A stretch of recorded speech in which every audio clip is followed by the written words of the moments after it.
Morning guys, share ko lang ginagawa natin ngayon, Honda Click. Ito ay nag-overheat daw. Gano'n sir, katagal bago mag-overheat? 20 minutes gano'n. 20 minutes? Ano nangyayari sa kanya? Pagka bumubulwag dito sa reserve, lumalabas dito yung kulan niya. Kulan? Nagalaw na ba na iba ito? Nalikot na ng iba? Nagawa ko dati kasi nagawa ko yung malapit na yun, hindi rin naman nagawa. Di rin? Oo. Taga sa kayo sir? Santa Rosa. Santa Rosa. Pangalan niya sir? Manuel. Sir Manuel, yan. Ngayon, check natin kung anong nangyari sa kanya. Bubuksan natin. Yan. Yan guys, kakalasin muna natin ang utol ang ating kaha. Yan. Yan guys, tinatanggal pa. Nabuksan na. Hindi pa hugot.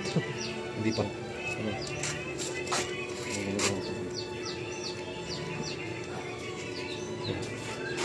Kakalasin na.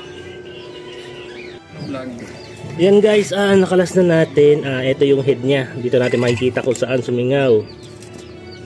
Ayun. Sumingaw siya palabas ng head ng one.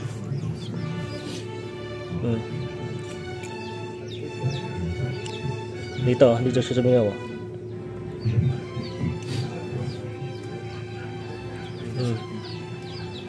Sumingaw ang head. Nagkaroon siya ng compression leak sa loob ng makina. Pumasok.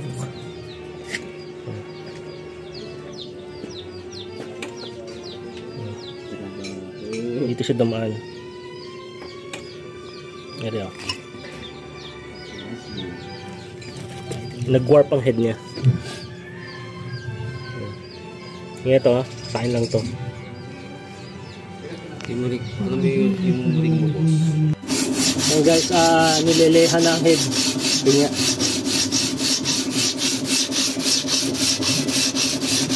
Para ma-sure natin kung tingnan ko nga. Tingnan dyan lang lalim.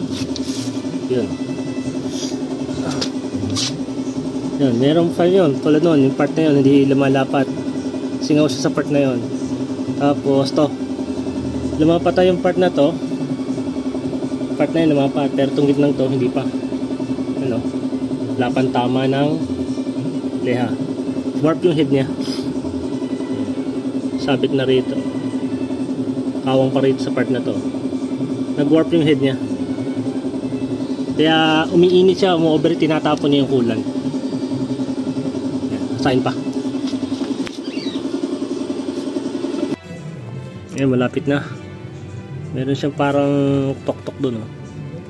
Ayan. Kawang pa ng konti. Konti pang hasa to. Kawang pa sa part na to.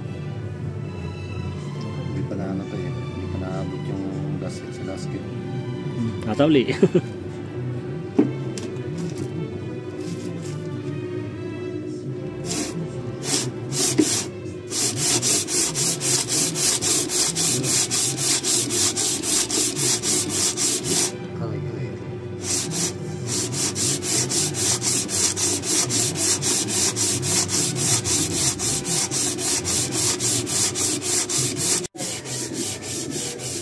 Hasa lang. Bago mag alas 12, matapos na kayo dyan. Ayan, head naman. Hasa. Tingnan nga. Wapya. Meron pang part na, ayan, kawang pang part na yun. Ayan. Itong part na to sa lapat na, no? Ito lang hindi pa, yung side na to. Yan, no? Merong part na hindi nalapat. Warp yung head niya. Yung black pati. Yan, okay. Asa ulit. Yan guys, okay na. Lapat na lahat. Linisin na lang to at salpak na uli. Saan yung head? Itong head, okay na rin. Linis na lang to, papalitan ng valve seal, nakapiston ring. Ayos na yan sir, pag-andar.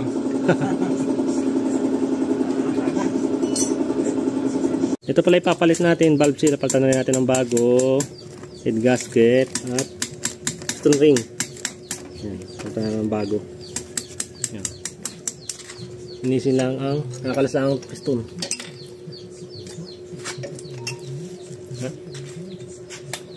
Nakain na rin ito ng langis, oh. Stock up na rin.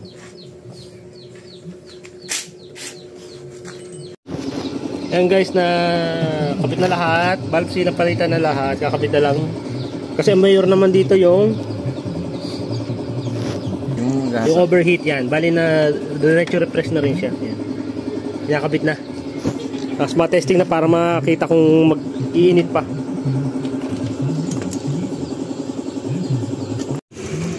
Ayan guys, buo na, pinandar na. I-observe na lang ang makina kung lalabas ang temperature. Bali ang mileage pala nito is 131. 131,000 na.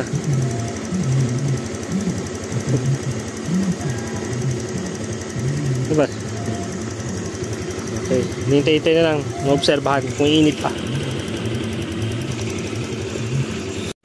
Ayan, okay na. Bumubuo na lang ang kaha. Hindi na siya umiinit. Bagay pauwi si sir, message mo lang ako sir kung anong magiging problema. Kung iinit pa siya o ano. Ayan, para maobserbahan natin. Ayan. Saan pa kayo sir uwi? Santa Rosa. Santa Rosa? Ayan. Okay. Ayan guys, pinapalitan lang ng brake. Para pagtakbo ni sir na matulin-tulin, titigil. Ano sir, makatigil. Yan. Yan, okay na. Sir, sige, ingat sir ha. Salamat din po. Yan, pauwi na siya si sir. Message mo lang ako sir kung may problema ha. Sige. Yan, pauwi pa siya sa Santa Rosa.